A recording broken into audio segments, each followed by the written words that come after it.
In other news today, the Office of the Public Protector has confirmed that it's received a complaint against President Cyril Ramaphosa about a possible breach of the ethics code over the robbery at his Limpopo game farm. The complaint has been laid by the African Transformation Movement. We're joined now by the Public Protector's spokesperson, Oupa Segalwa. Oupa, good evening to you. It may be that the President broke Reserve Bank regulations by keeping US dollars, quite a large amount of US dollars, on his farm, but I suppose that's probably a matter for the Reserve Bank. This complaint comes under the Executive Code of Ethics. What provision of the code could the President have broken here? What part of the code would you be investigating? Thank you, Stephen. At this stage, the Public Protector is not in a position to say this or that standard in the code has been breached. All that the Public Protector is doing is performing her duties in terms of the Executive Members Ethics Act. You will recall that the Act obligates the Public Protector to investigate any alleged breach of the Executive Ethics Code. Now, stemming out of the complaint from the ATM, they allege several breaches of the code. One of them is that the President may have conducted himself in a manner that is inconsistent with the office he occupies, which is a provision of that particular code. But they also go further to say he may have placed himself in a position where there is a risk of a conflict between his official duties and his private affairs. But they also want the Public Protector to look into whether the President rather has been taking any other paid work over and above the remuneration he gets as a president, because in terms of the code, members of the executive may not take any other paid work. So those are the standards that they allege the president has breached, and the Public Protector will be looking into that to see if indeed that is the case. There's a lot of history, Oupa. I don't need to remind you of the history between the President and the Public Protector. The Public Protector's made findings against the President before. Some of those findings have been overturned by the courts. Parliament is considering, the President is considering suspending her because the parliamentary process to investigate her fitness for office is now underway.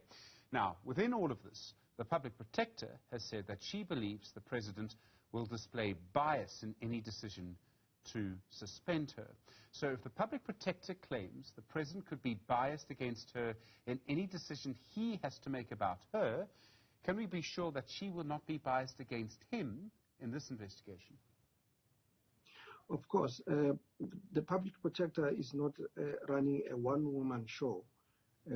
She has got a team of investigators that assist her with all of the investigation work that has to take place.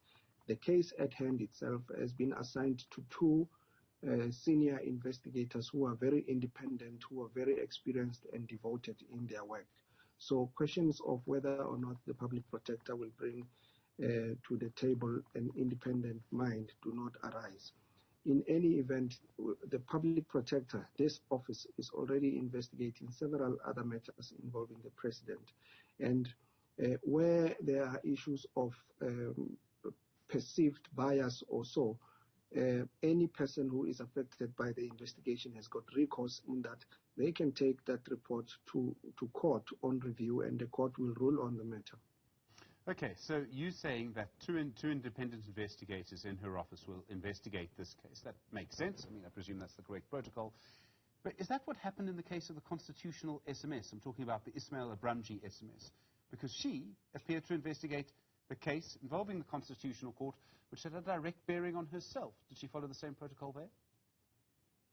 Even in that particular case, Stephen, the issue of potential conflict of interest was identified early on in the process.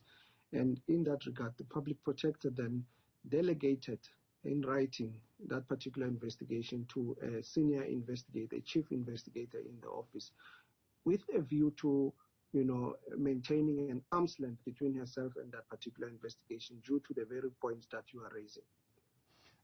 So no matter what happens, we've got the Parliament investigating the Public Protector's fitness for office. We've got the President determining whether or not, and he has the legal right, as I understand it at this point, to take the action that would suspend her. She would be able to challenge that in court, but he does have the legal power to do it because Parliament is going to start its process. She's going to investigate fairly and independently, and can you say at this stage that the case, the outcome will be fair and independent. And I make this point, Oupa, because her findings on the president particularly have been overturned by courts several times. So what I'm trying to get to, I mean, we all know the history. What I'm trying to get to is, can you say now that her finding will not be overturned by another court? We won't go through all of this again.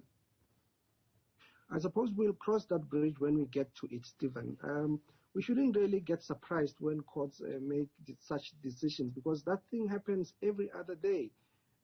We can't say, for instance, if you take me to court and I win in the High Court, you appeal, and then I lose. Therefore, it means that court was biased and it can never be trusted to do its work. That's the nature of our legal system. It's created like that so that those who are unhappy about certain decisions should take comfort in the reality that they have recourse.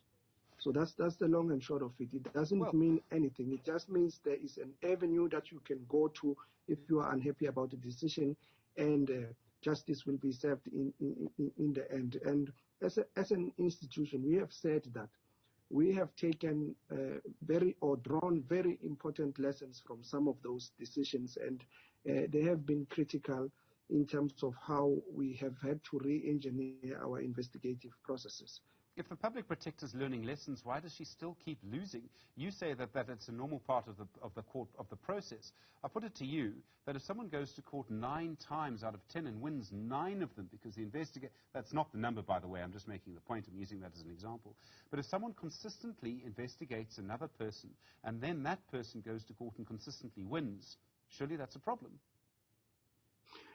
I suppose the problem arises from the fact that only those cases where the public protector is unsuccessful in court are held up by her critics, but they get silent when she is successful. We have been successful in quite a number of cases, but that is not an issue for us, because this institution was not created to win or lose cases in court. There are institutions such as the state attorney, the legal aid South Africa, whose core business is to spend time in court dealing with issues of litigation. Ours is not to win or lose cases in court. We are here to investigate, to report on those investigations, and to take appropriate remedial action. And we do that very well if you look at our annual reports. Only a fraction of the cases that pass through the hands of the public protector end up in court, and in some instances we are unsuccessful in defending. But the majority of the cases don't go to court because the work that goes into investigating those matters is of very high quality. Oupa Segalwa, I really appreciate the time and the engagement. The spokesperson for the public protector, Advocate Cyril Ramaphosa, thank you very much indeed.